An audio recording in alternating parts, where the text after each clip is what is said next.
in their 70s, and they're losing balance, and they're losing, their agility, and they have tendency sometimes to fall. In fact, all the people I know, elderly people I know, they're one of the precipitating events in their life, which changes the course of their entire life history, is they fall down, break a hip, injure a knee or something, and then that sets a vicious cycle.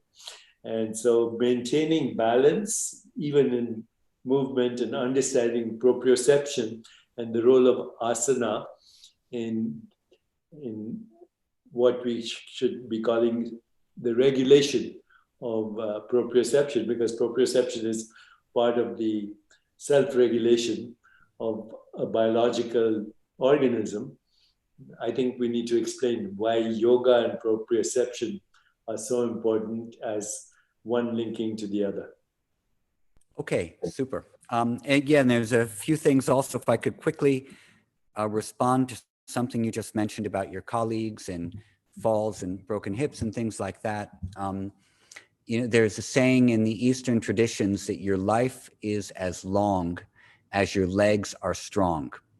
And so things like the Virabhadrasanas, or the warrior poses, Utkatasanas, or the awkward pose, and things that you find in the Hindu wrestling tradition, like the baitaks, which are essentially squats, are all things that are going to contribute to the thighs and the legs becoming strong, the hamstrings also. And I was familiar with the saying, and then about 8 years ago or so, I read a study on elderly people in assisted living facilities.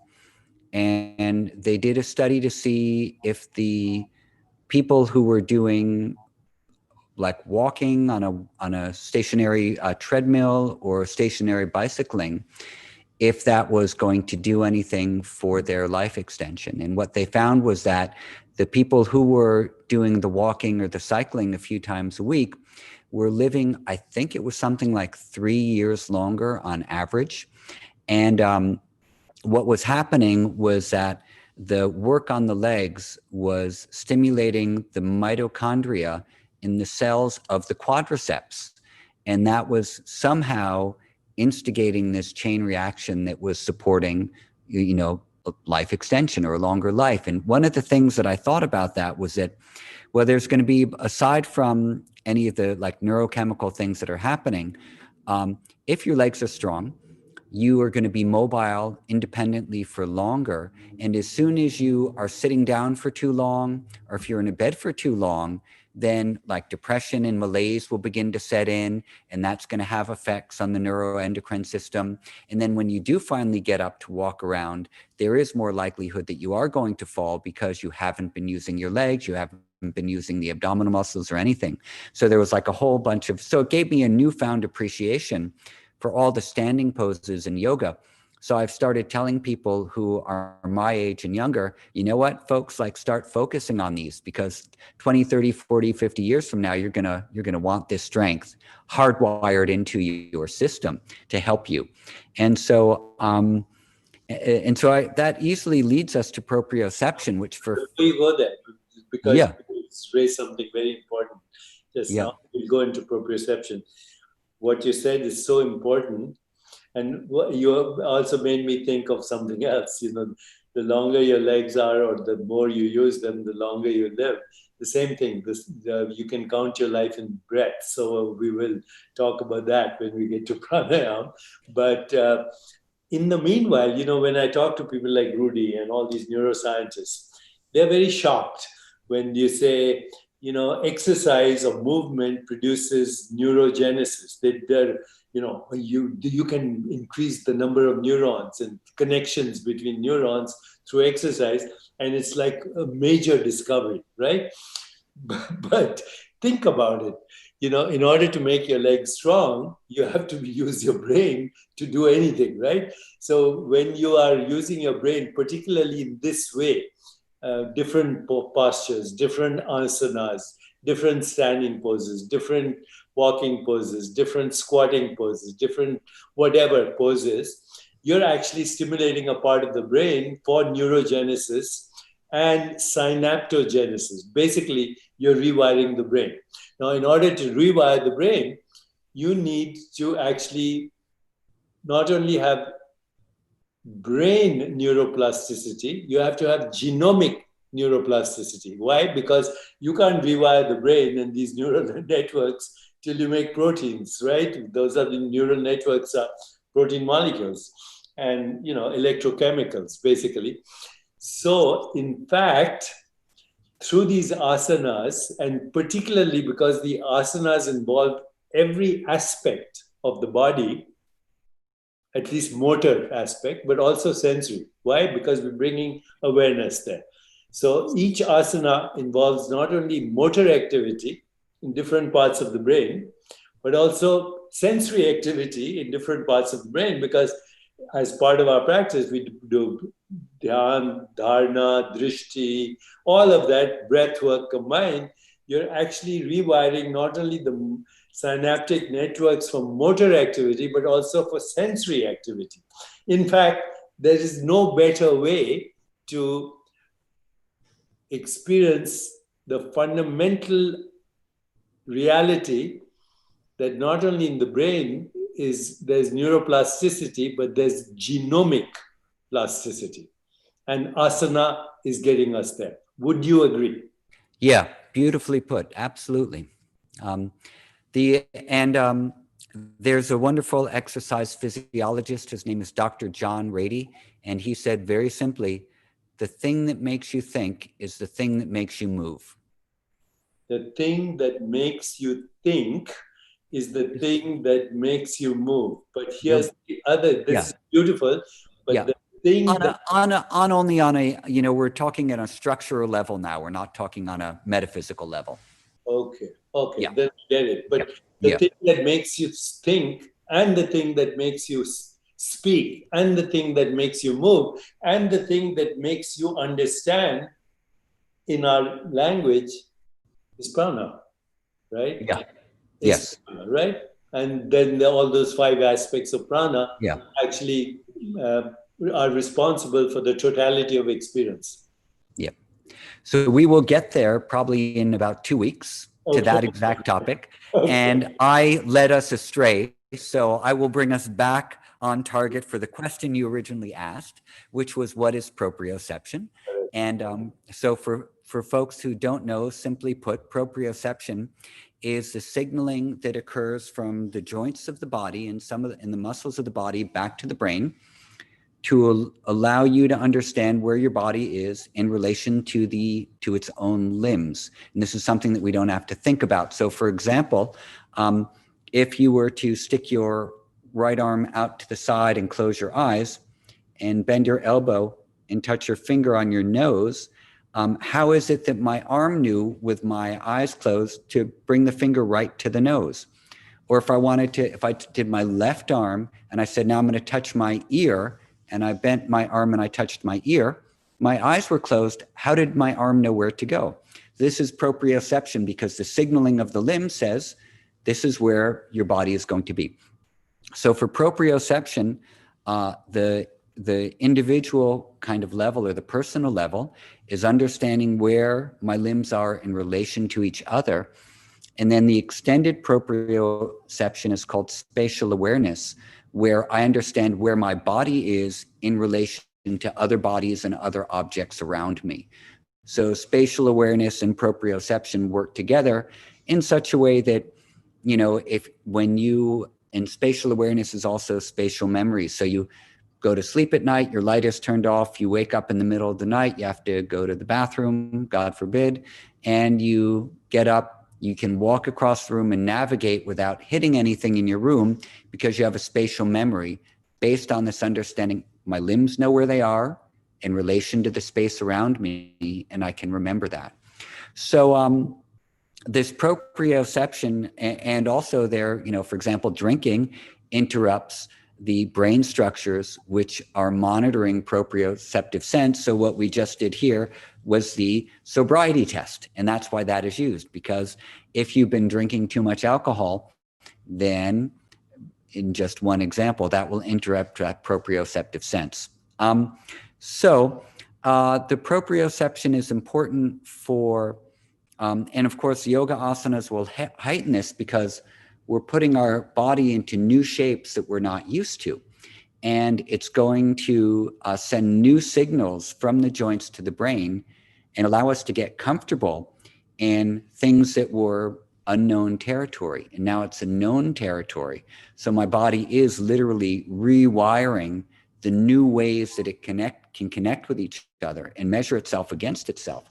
So every time we learn a new asana, it might be tricky in the beginning, but we practice and we practice.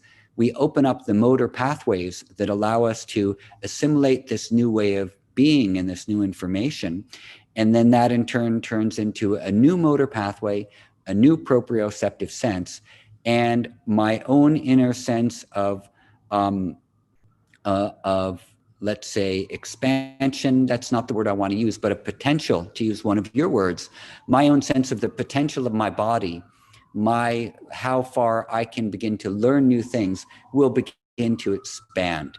And then I become enthusiastic, excited about the capabilities of the body, and then I want to keep going forward. And then as well, the proprioceptive sense is going to directly tie into things like yama and niyama, which we already discussed, nonviolence, honesty, sexual responsibility, not stealing. All of these are going to be, how do I see myself in relation to the objects and the people around me and relate to them in a way where, as we say in Judaism, don't do unto others as you would have them not do unto you, or in Christianity, do unto others as you would have them do unto you, and then eventually on a level of consciousness. So the proprioception is a very physical thing, but yet it has profound interrelational aspects to it as well. That's very beautiful. So proprioception then is the key for the interaction and the balancing and the integration of all relationships between neurons, between gene activity, between biological organs in the body, between the musculoskeletal system, but also personal relationships, social interactions, and environment. That's proprioception, the management of relationship. I think that we could make that expanded case. I mean, and so I like how you phrased it. And, I would say that physiologists would probably say you're going a little too far, Eddie, with your description. But I think that it's okay because we don't have to stop right at it. I mean, yes, proprioception is literally the way that the joints and the muscles are signaling back to the brain so the limbs know where they are in relation to each other. Done. But what are the implications of that? And I think that's what we care about as practitioners. Yeah. That's what yoga should be teaching us anyway. Yeah. Okay, and you mentioned that it is through proprioception addressing everything, including yama, niyama, and all the other aspects of yoga as well. Yeah. I mean, in the past, I think probably say 6 years or so, somewhere between the past 4 to 6 years, I've seen you become increasingly more dedicated to like an absolute fixed daily, once or twice a day asana practice. Yeah. And, and you were doing asanas when I met you, but not quite as religiously as you had been the past several years. And your physical body has changed dramatically in 6 years. And I know that you're aware of it as well. But if I was looking at some pictures of us in, I think, 2014, and you're a different physical being right now. Yeah, because what I realized, Eddie, is that reinventing the body can only happen through resurrecting the soul. And you can only resurrect the soul through yoga. And also, as I was doing this, in my mind, I was redefining what a physical body is. So is it made of matter? Answer to me was no. Is it made of energy? Answer to me, not in the way we understand energy as we define it.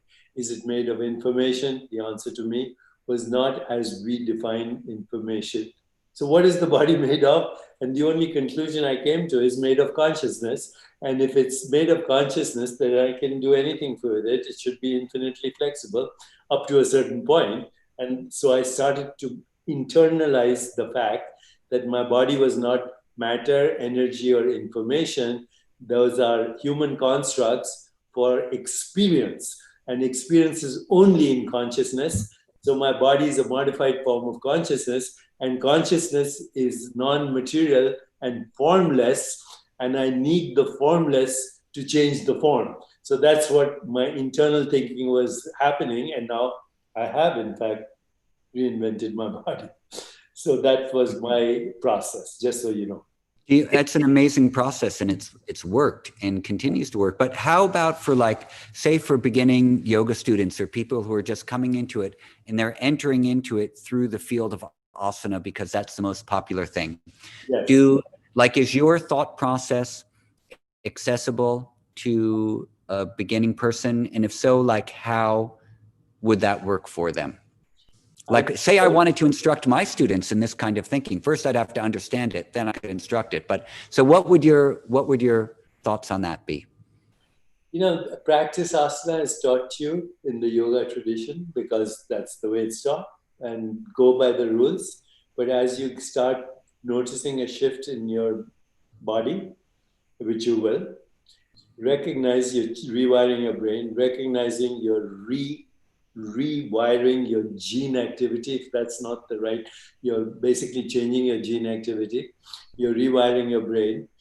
And the only reason you can do that is these are symbolic representations of experience, and experience is only in consciousness. And in fact, experience is modified consciousness. It's either perceptual activity or cognitive activity. It takes a long time for people to get there, but the only question I ask now is, what is my body made of? It's the same question that cosmologists are asking, what is the universe made of? And, with all the permutations, combinations, and all the, arguments, ultimately everybody agrees on one thing. The universe is made of nothing, and so is the body made of nothing, which is part of the universe.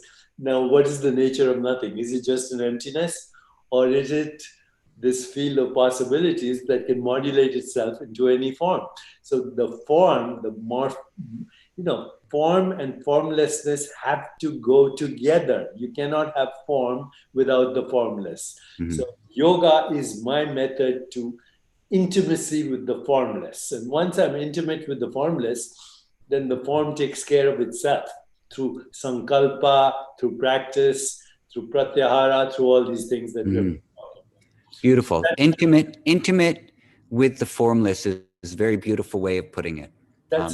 Yeah. You know what Tagore said, in this playhouse of infinite forms, I encountered the formless, and so my life was blessed. Mm-hmm. Unless you encounter the formless, you're a biological robot. Anyway, we're digressing. So come to interoception. Tell me what the definition you have for interoception, because then I have some things that I've been struggling with or thinking. Okay. So I'm going to stick with a very simple, science-oriented definition of interoception, since it's a scientific. Funny that you're talking science and I'm talking metaphysics. I love it. So interoception is the ability to sense or perceive what's happening in your inner body, whether it's something with an internal organ like your heart or your lungs or your liver, your digestion, or an emotional or energetic state, happiness, anger, upset, irritation, anxiety, etc. So the ability to sense and perceive and feel what's happening inside of you, inside your body, inside your physical body, and also in your emotional body as well. Okay. Okay. Yeah.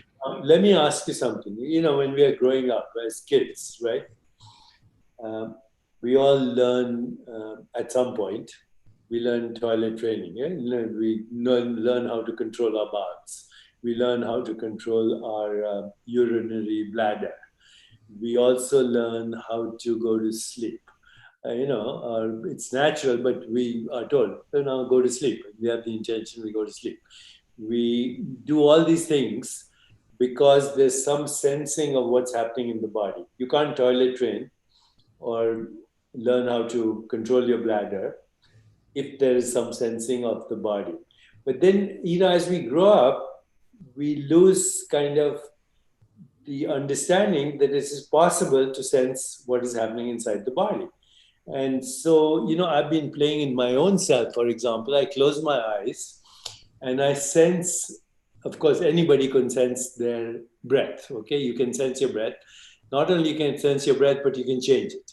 Okay, you can sense your bowels and you can strain or you can stop. You can sense your urinary bladder. You can strain, stop, all of that.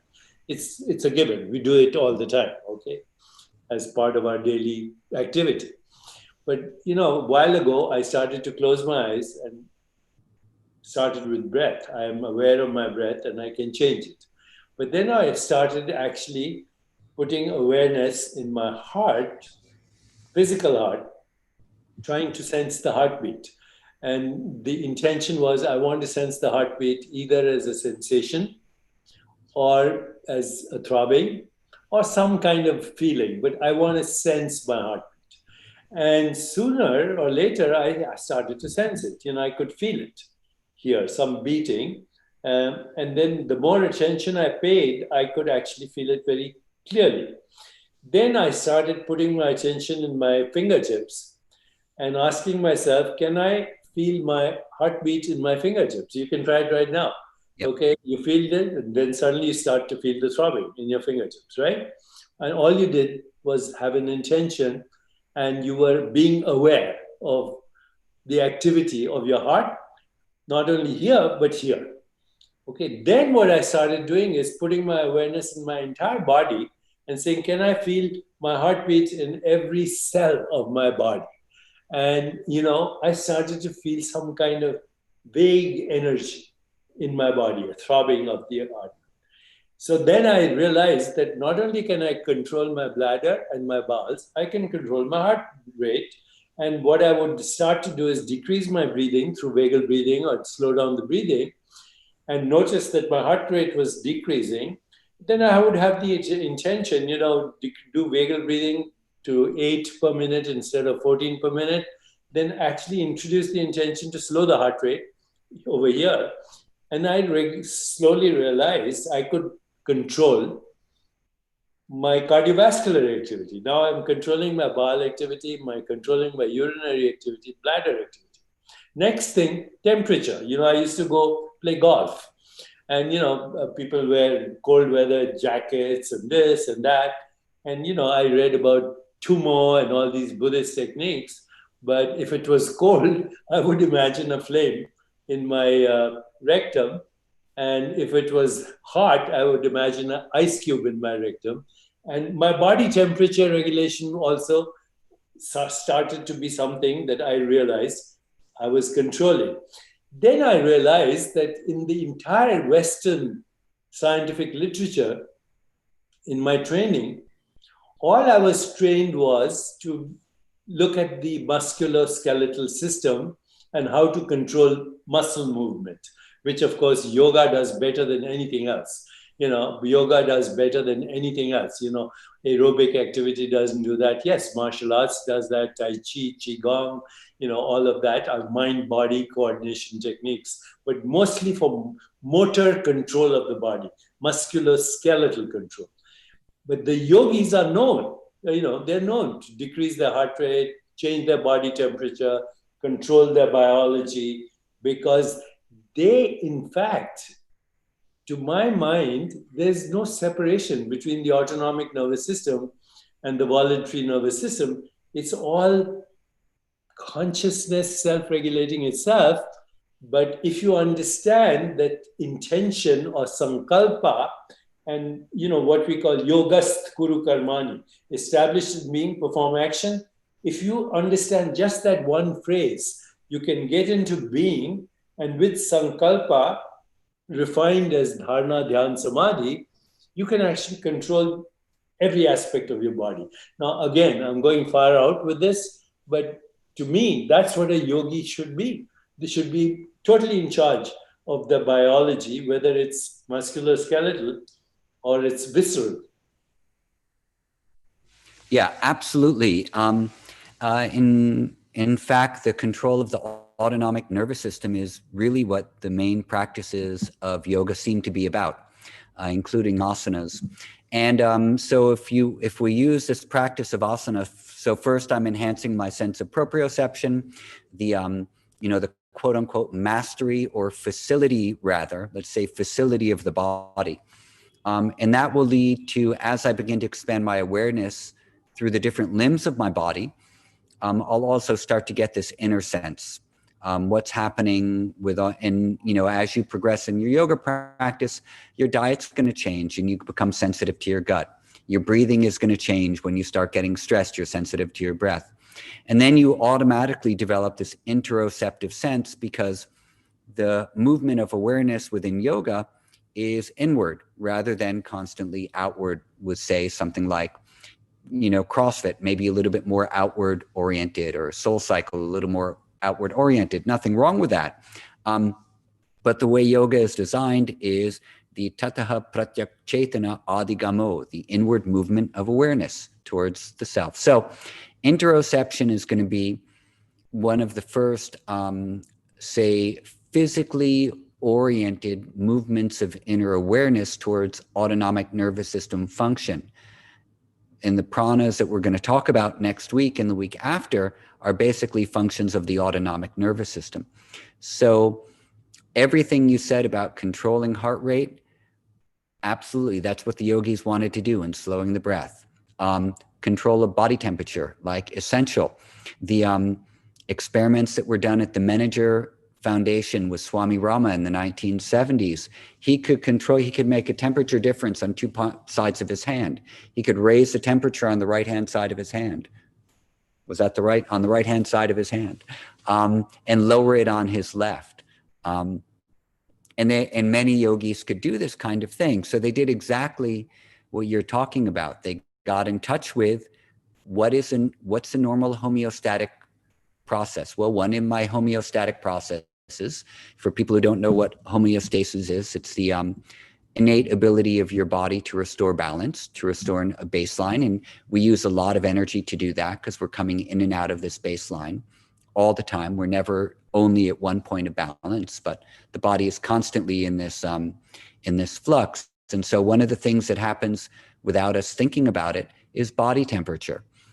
We adjust to what's happening outside of us. Like you said, it was cold out when you're playing golf. You imagine a flame burning in the Muladhara chakra, heating your entire system.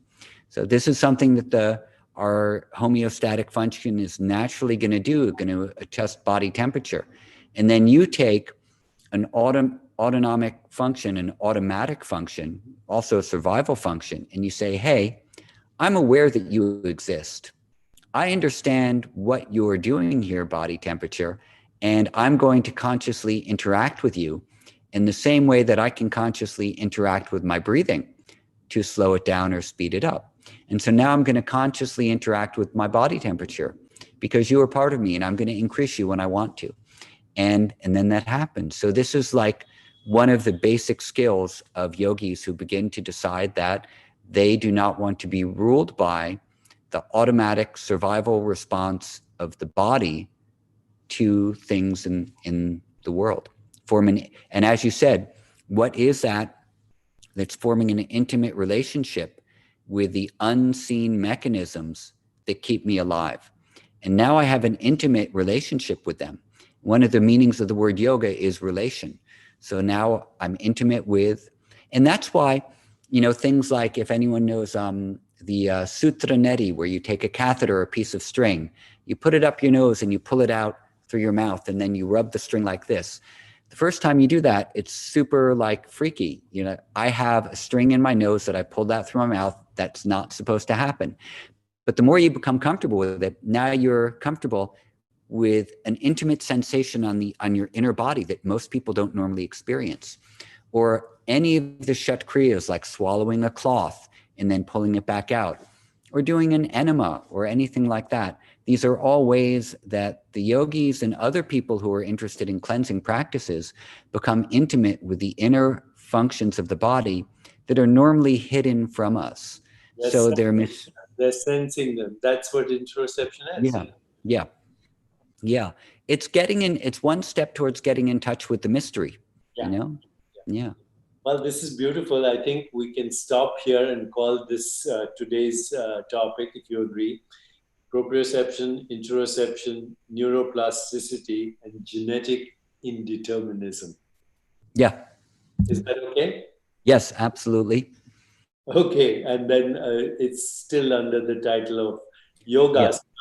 yogasana, or just asana, interoception, proprioception, or proprioception, interoception, and whatever we said. What did we say? And Neuroplasticity and genetic indeterminism. okay. Okay. If you agree, we have to be careful. I hear an echo. Because only 5% of genetic activity is deterministic anyway. The rest is epigenetic. So I think we can say it. No, I'm absolutely fine with the title. Okay. Well, then next time we move a little bit deeper into pratyahara or pranayama? Pranayama. We'll go into pranayama. Okay. Let's do that. We'll go into pranayama, and then that will probably take us a week or two, and we'll go into the 5 pranas and things like that as well. Perfect. I'm very grateful. Are you happy with this series thus far?